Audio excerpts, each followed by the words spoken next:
एक बार देव ऋषि नारद पर अपना प्रभाव डालने का प्रयत्न कामदेव ने भी कर डाला, लेकिन देव ऋषि नारद को कामदेव प्रभावित नहीं कर पाए और देव ऋषि नारद के सामने स्वयं कामदेव नतमस्तक हो गए।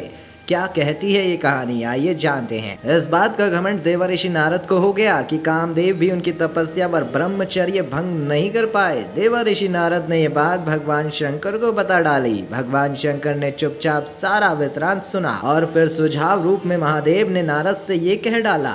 इस बात को भगवान विष्णु के सामने इतना अभिमान के साथ कभी नहीं कहना, लेकिन इस बात का देव ऋषि नारद को इतना अभिमान हो गया था कि शिव जी के मना करने के बाद भी नारद मुनि ने ये बात भगवान विष्णु को बड़े ही अभिमान से जा बताई। तब भगवान विष्णु ये समझ गए कि देव ऋषि नारद में अहंकार आ गया, जो कि नारद मुनि के लिए कदाचित उचित नहीं है, क्योंकि देव ऋषि नारद को मुनियों के मुनि नारद मुनि के नाम से भी जाना जाता है और एक मुनि का अहंकार बहुत ही विनाशकारी साबित हो सकता है। तब आत्मा मंथन कर नारद मुनि में जगे अहंकार को खत्म करने के लिए भगवान विष्णु ने एक योजना बना डाली। जब नारद मुनि भगवान विष्णु को प्रणाम कर आगे बढ़ गए, तब रास्ते में नारद मुनि को एक सुंदर भवन दिखाई दिया, जहां पर वहां की राजकुमारी विश्व मोहिनी के स्वयंवर का आयोजन हो रहा था और देव ऋषि नारद उस जगह पर पहुंच गए और वहां की राजकुमारी विश्व मोहिनी को देखकर मोहित हो गए। और ये सब भगवान विष्णु की माया के कारण हो रहा था।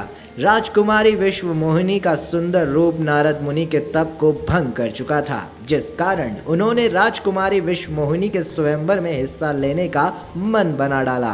राजकुमारी को पाने की इच्छा में नारद अपने स्वामी भगवान विष्णु की शरण में जा पहुंचे और उनसे उनके समान सुंदर रूप पाने की इच्छा जाहिर कर डाली। तब भगवान विष्णु ने नारद मुनि की इच्छा अनुसार उन्हें अपना एक रूप भी दे दिया। नारद नहीं जानते थे कि भगवान विष्णु का एक वानर रूप भी है, जिसे हरि रूप कहा गया है, और हरि रूप लेकर नारद उस स्वयंवर में पहुंच गए। उन्हें अपने आप पर इतना अभिमान हो गया था कि उन्हें लगा कि उनके इतना सुंदर विश्व में अब और कोई नहीं होगा, क्योंकि उन्होंने स्वयं विष्णु रूप धारण कर लिया है। और इस अभिमान में आकर एक बार भी अपना चेहरा उन्होंने दर्पण में नहीं देखा। नारद को इस बात का विश्वास हो गया था कि उन्हें देखकर राजकुमारी उन्हीं के गले में वरमाला पहनाएगी, लेकिन ऐसा नहीं हुआ। राजकुमारी विश्व मोहिनी ने क्रूरूप नारद की तरफ देखा भी नहीं और राजा रूपी विष्णु के गले में वरमाला डाल दी। ये सब कुछ देखकर नारद बहुत आश्चर्यचकित हो जाते हैं, क्योंकि उन्हें नहीं पता था कि स्वयं भगवान विष्णु भी उस स्वयंवर में एक राजा का रूप धारण करके आए हैं, क्योंकि वो राजकुमारी विश्व मोहिनी और कोई नहीं, स्वयं माता लक्ष्मी ही थी। लेकिन मोह के कारण नारद मुनि की बुद्धि नष्ट हो गई थी। उसी समय शिव जी के गण वहां प्रकट हुए और ताना कसते हुए नारद जी से कहा, जरा दर्पण में अपना मुंह तो देखिए नारद जी। बंदर जैसा मुख बनाकर चले आए राजकुमारी विश्व मोहिनी से स्वयंवर रचाने।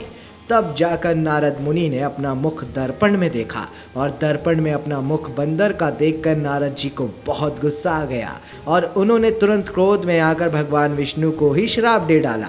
मैंने आपसे आप जैसा सुंदर रूप मांगा था और आपने मुझे एक बंदर जैसा रूप कर दिया, मुझसे मेरा प्रेम छीन लिया। तो लो, मैं श्राप देता हूँ कि आपसे भी आपका प्रेम छीन जाएगा।